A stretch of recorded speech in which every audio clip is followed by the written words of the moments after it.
Hi friends, Krista here. Thanks for stopping by Books and Jams. Today we're going to be doing a try a chapter video, tag video. I guess it's a tag.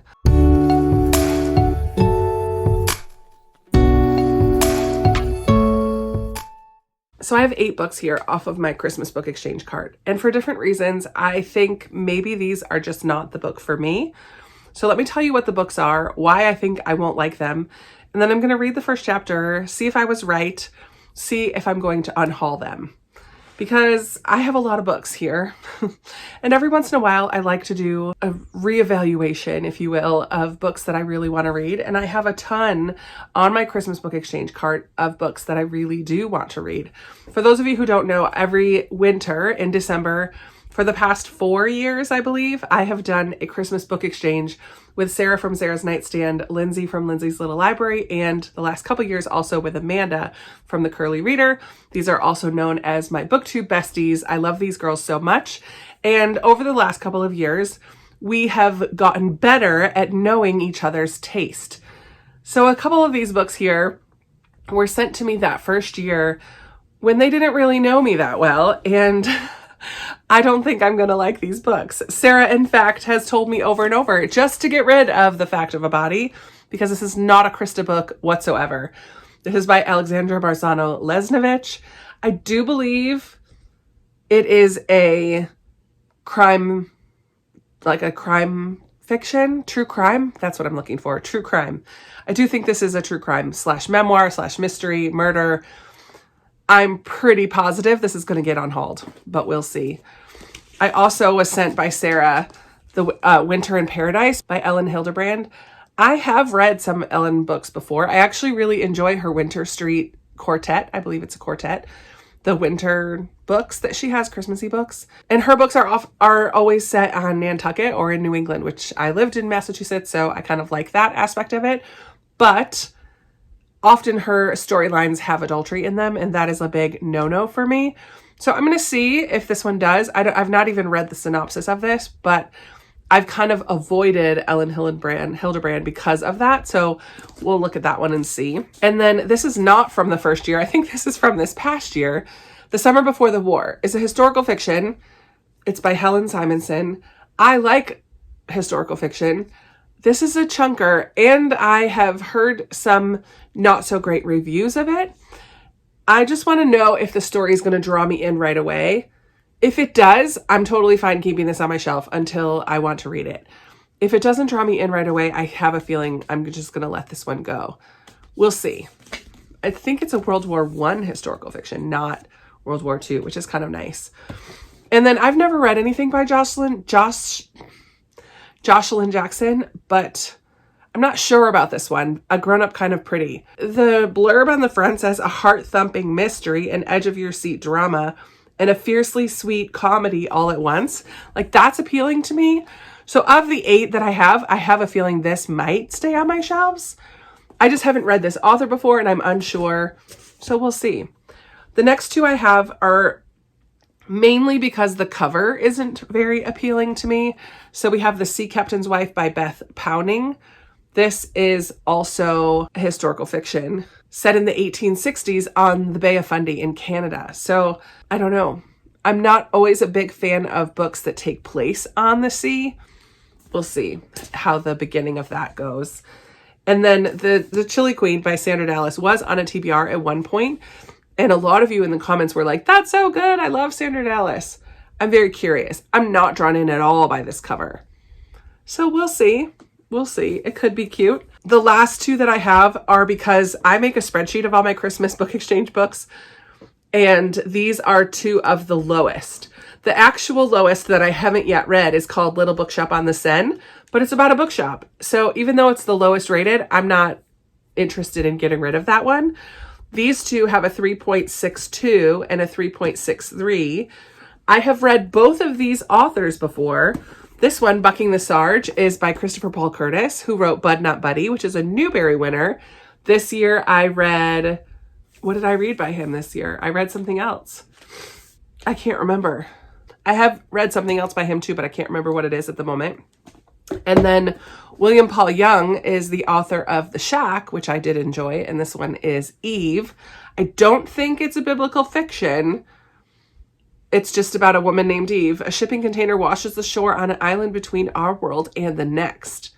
John the collector finds a young woman inside, broken, frozen, and barely alive. I mean, even the first two sentences of that description sounds kind of intriguing to me. And the cover is fine. It has a 3.63, which is not a great rating on Goodreads. So it kind of fell flat for people, I suppose. So we'll see. At the moment, before reading them at all, I have a feeling if I'm going to keep any, it will be these four. Bucking the Sarge, Chili Queen, the Jocelyn Jackson one, and Eve. And if I'm going to get rid of any, I have a feeling it will be these four. So I'm going to alternate between these piles, read the first chapter, and let you know what I think. And we'll see if I was right when we're done. I'm starting in the evening, so I can do a few tonight, and then I don't have to work until noon tomorrow. So I should be able to finish up tomorrow morning, and we'll see. We'll see how it goes. But the first one I'm going to start with is the one that I got a lot of comments about. So I'm going to read the first chapter of The Chili Queen. This is about 1880s New Mexico. Friendship, loyalty, love, and justice. All right, I'm not going to read the description. I'm just going to dive right in. We'll see how it goes. All right, I read the first chapter of The Chili Queen. Well, I didn't. I read half of it. It was 36 pages long. And I pretty much knew from the first couple paragraphs that I wasn't going to read this one. The first line is long enough in itself. It says, as the train pulled into the shabby station at Palestine, Kansas, the pinch-faced farmers and their wives in their rusty black wool best lined up along the tracks like a teeth of a rake. There are a couple more similes right alone on that first page that immediately I was like, oh no, I'm not going to like this writing style. Then we're following a woman named Addie, who's leaving Kansas to head back to her town in New Mexico, where she runs a brothel. She was in Kansas, I don't remember why, but while there, she met up with her married gentleman friend that she met up with occasionally. And I just immediately, no. On the train headed back to New Mexico, she meets a young girl named Emma. And Emma and Addie are going to be the two main characters in this story. Emma is a young girl who is meant to go to this town in New Mexico to marry this guy that she's been corresponding with back and forth, but has never met in person. When she gets there, the guy shows up at the station, sees her from a distance, and leaves her a note saying, "You're too old, sorry." And Addie brings Emma back to the brothel. And I learned some of that from the description. Some of it was in this first chapter. But I just didn't care for Addie, the character, and I did not care for the writing style, and definitely did not care for a first chapter that was 35 pages long. So this is going in my unhaul pile.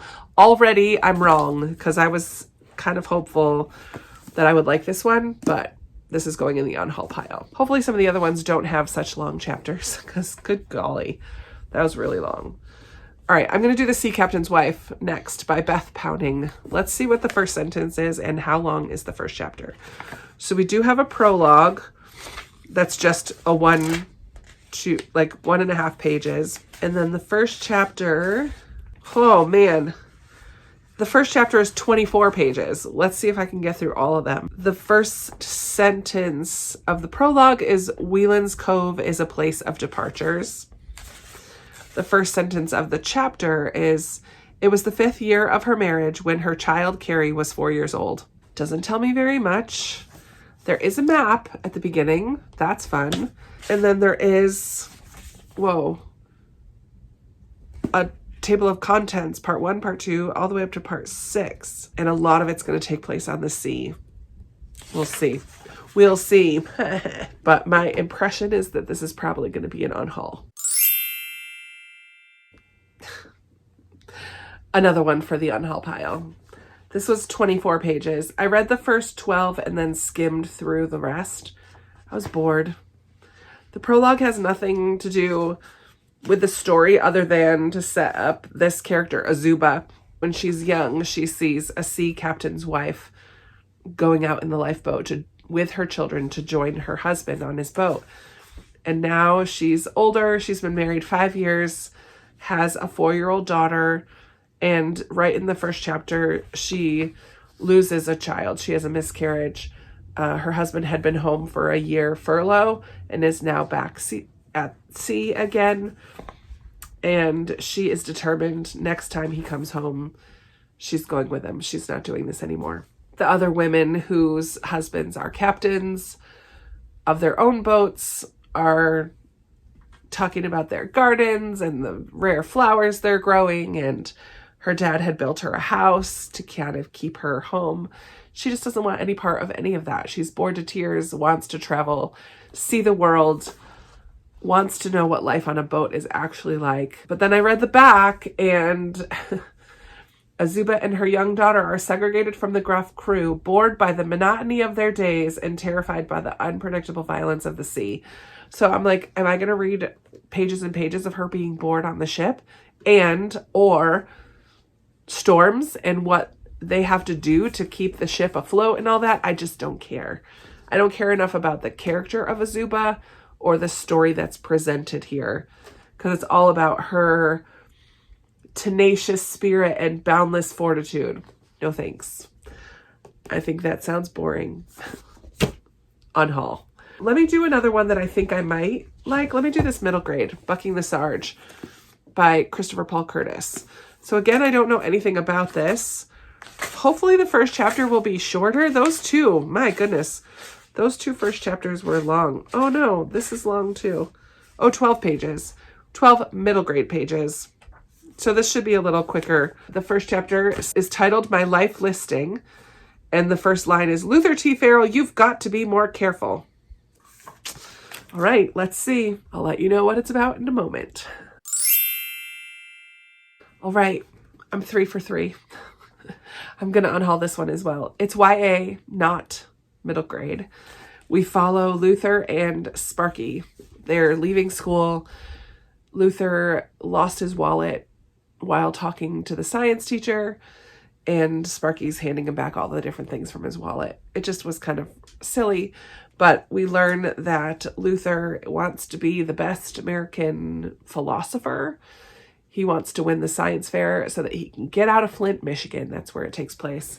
They just want to get out of Flint. And apparently Sarge is Luther's mom, who bought up a lot of low-income housing and group homes and kind of runs this like evil empire. And Luther is stuck in the midst of it, and right at the end he has to stop at one of the group homes to pick up his crew, his 4-man crew. These 4 men have some developmental disabilities. I don't know if they're going to go clean something. I don't know where they're going, but I just didn't really care for Luther or Sparky, his friend. And while I have liked Christopher Paul Curtis in the past, I just don't think that this one is going to be that great. It did not draw me in right away, and it does have a relatively low Goodreads rating. So unhauling this one as well. 3 for 3, kind of accomplishing my mission. I'm pretty positive I'm going to unhaul this one, so I might as well go ahead and do this one next. The first chapter. Okay, so there is a note about source material, which I probably won't read. There is a prologue, which is about 5 pages. The chapters are pretty short, so that's good. The first chapter goes to page 13 total. That includes, the prologue starts on page 1 and chapter 1 ends by page 13. And there's like a taped confession in here. I might as well read both the prologue and chapter 1. We'll see how it goes. All right, I already knew I wasn't going to want to read this one, and I was right. I will say, though, that the writing is very good in this book. And if true crime is your thing, and memoir, nonfiction, maybe it would be for you. But we follow a young girl. The memoir part, I think, is going to be about this young girl. I don't even know her name, who was a law student, just finished up at Harvard University, heads down south to work with an organization that helps to overturn death sentences. And so they have to work with and defend these people that nobody likes, who have most likely done some pretty horrible things. And then the crime part of it is we follow this man, Ricky, who killed a little boy and is just a little potentially mentally unstable. I don't know. We just barely brushed the surface of the crime and of this woman's life. So I think the writing is really good, but this is not where I want to spend my time in a book. So I already kind of knew that. I'm unhauling this one as well. I think I'll end tonight by doing a Winter in Paradise by Ellen Hildebrand. Let's see about this first chapter. Okay, so this doesn't really have a first chapter, but it has part 1. And then we start with Irene in Iowa City. So we're stateside, and then it's going to travel to St. John. That's going to be in the Virgin Islands. That's going to be the destination. That's the paradise where we're headed. So we're following Irene, and I'm just going to read up to Ayers, just Irene's first section here. So it's about 15 pages. The first sentence says, "It's the first night of the new year." Sets up the time, January 1st. And it looks like we're going to kind of go back and forth between a couple different people. Baker, Cash, Ayers, and Irene. Maybe others. That's just from flicking through. All right. Let's see what I think about this one. All right. So I read the first part of Winter in Paradise, and we followed Irene, who lives in Iowa. It's very cold. New Year's Day, she has a tradition where she and her best friend head to dinner together. They're in their 50s and just kind of were talking about feeling invisible. I guess the best friend had a divorce and all that and is now wanting a man in her life again. Irene has a husband, Russ, who works a lot. He travels a lot for his job, but is very thoughtful and sends her gifts and notes and calls. And right at the very end, like the last sentence of her section, well, she's, first of all, expressed that she wants some kind of change. Maybe she needs to run for office. She doesn't know what, but she just needs something different in her life. Now she's thinking about potentially renting out a few rooms in her huge house. Then she gets a call from her husband's boss's secretary who says there was an accident. Marilyn says, "I'm afraid your husband is dead." So her husband, Russ, has just died because of some accident. And then we switch to Ayers, who's in the Virgin Islands, and Ayers is a female. Some of the other characters are going to be Baker and Cash, who are Irene's 2 sons. So right off the bat, it doesn't look like it's going to be an adultery storyline, but I just read the description, and it seems like the husband died in a plane crash in the Virgin Islands at the island of St. John's. She's like, why was he even there? She doesn't know why he's there. And so she and her 2 sons head down there to investigate, and appears like the husband had this whole secret other life. So I'm assuming the woman Ayers who lives in St. John's is potentially a whole other wife or something. Yeah, I don't think this is going to be for me. 5 for 5 tonight. I will read the other 3 in the morning. Okay, it is the next morning. I have 3 books left to read the first chapters, and so far I've been doing great. I guess you could look at it one way, that it's been going great. I've decided I'm going to unhaul 5 so far.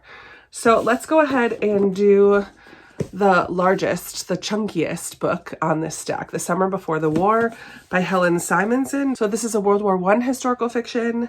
The first chapter is just 13 pages. So that should go pretty quickly. We'll see if it draws me in. Again, about this one, I've heard that it's a little bit on the slow side and doesn't have the greatest reaction from people. So we'll see what I think. All right, we have the first one that I'm not immediately planning on unhauling. So The Summer Before the War takes place in the town of Sussex in England in 1914. And we meet Aunt Agatha and her nephews Hugh and Daniel. Agatha is apparently on the school board, and she has stuck her neck out to have a female come and be the next school teacher. And Hugh has to go to the train station and pick her up. So we also then meet Beatrice, who travels in on the train. She's a young, independent woman whose father has just died about a year ago, maybe. And she is kind of tired of this there's a guy on the train with her who keeps flirting and complimenting her, and she's just kind of over it.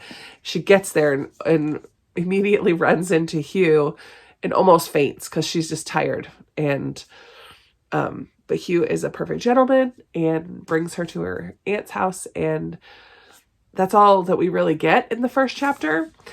I'm curious. I liked the character of Beatrice. I liked Agatha's character. I like that Hugh thinks that Beatrice is not as plain as she's supposed to be. I feel intrigued enough to want to continue. Nothing about the writing style stands out to me, but it also wasn't super flowery or wordy or descriptive. It just was the kind of writing that I like, just kind of straightforward. Yeah, I'm interested, I guess, to continue. It is a huge book, so that's a little bit intimidating, but I'm curious enough to keep this on my shelves at least for a little while longer. So 1 to keep and 2 more to try. So next up, I'm going to do Eve by William Paul Young. This is the same author as The Shack. The first chapter, well, let's read the first sentence. Oh, I forgot to read the first sentence of the other one. Whoops. The first sentence says, caught in the tidal flows of unspoken morning prayers and simple wonder, John the Collector rested against a tree with his toes burrowed and curled into the coolness beneath the warming sand. Oh, I do love putting my toes in the sand. All right, so the first chapter is about 10 pages. I'll let you know what I think. All right, I read the first chapter of Eve, and I gotta say, it was kind of confusing. I just feel like it would require a lot of thought. I'm not sure that that's what I want to read. Have any of you guys read this one?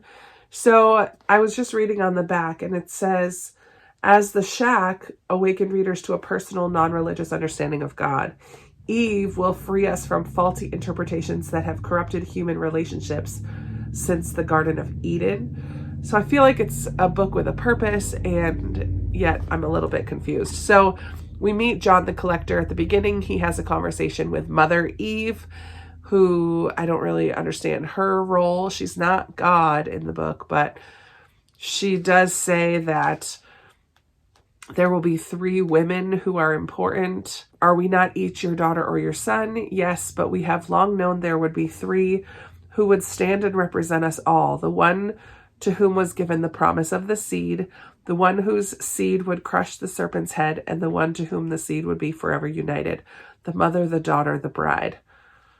The arrival of this girl marks the beginning of the end. So I just feel like this is going to require more thought than I have. I'm going to put it on my unhaul pile.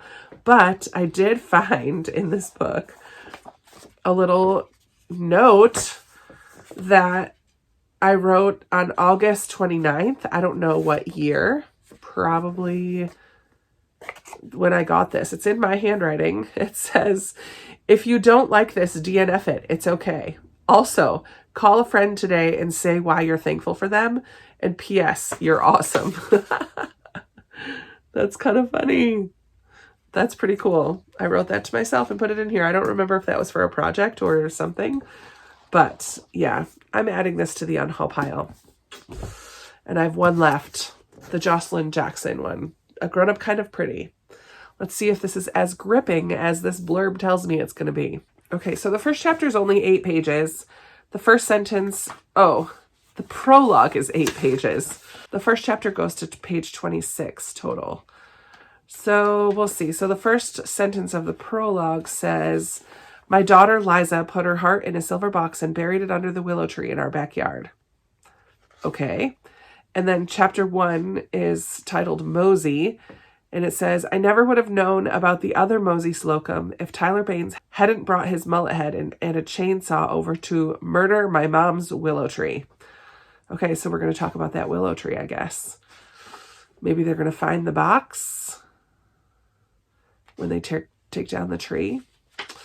We'll see. I'm not sure if I'm going to get to all 26 pages. Maybe I'll know sooner than that, one way or the other. I will start with the prologue, though. Let's just start there. All right, I read the prologue. Well, I read half of the prologue and skimmed the rest of the prologue. And then I started chapter 1 and kind of just skimmed through it because I don't want to read this. So we're following 3 generations of women. Big is like the grandmother, Liza is the middle generation, and then Mosey is the youngest. And there's like every 15 years. So Big had Liza when she was 15, Liza had Mosey when she was 15, and they're like very carefully watching Mosey because they think there's this kind of curse. Liza, the mom, had a stroke and doesn't really speak very clearly. And they're going to tear up this big willow tree in the yard in order to put in a pool because water therapy has been very helpful for Liza. I got that much out of it. Other than that, I don't love the writing style. It just felt confusing and slow at the same time.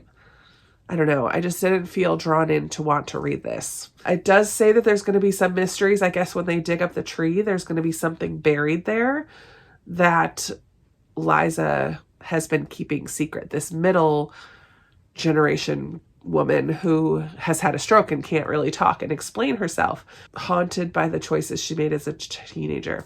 So if you've read this and it's good, maybe I'll try to find it on audio, but at this point in time, it did not draw me in. So the good thing is that this is a very productive project today and yesterday. So I'm going to be unhauling these 7 books, and I'm only going to keep The Summer Before the War, which tracks. Like, this is the only, well, it's not the only I thought this was the only historical fiction. The only other historical fiction on here, The Sea Captain's Wife, is set at sea. I guess The Chili Queen is also historical fiction, but it revolves around a brothel, and I just didn't care for the writing style. So I'm keeping The Summer Before the War. That's going back on my Christmas book exchange shelf. And the other ones I'm going to unhaul. What did you think when I showed these 7 books? Is that what you thought? Was I going to stick to, I mean, I guess I thought I was going to keep 4 and get rid of 4. That's not what happened. I'm going to keep 1 and get rid of 7. So I would love to hear if you've read any of these. If you disagree, if you disagree with my assessment of the first chapters, I would love to know. I'm pretty set on my decision though, so maybe I can be swayed, but it's unlikely. Thank you so much for watching though. I appreciate you being here. I love doing try chapter tags. I have lots of ideas for other groupings of books that I can do, but I like that this one helped me to get some books off my TBR. So very productive time. Let's chat in the comments below, and I look forward to talking with you in another video very soon. Bye. Hey, there's my water bottle. I've been looking for that.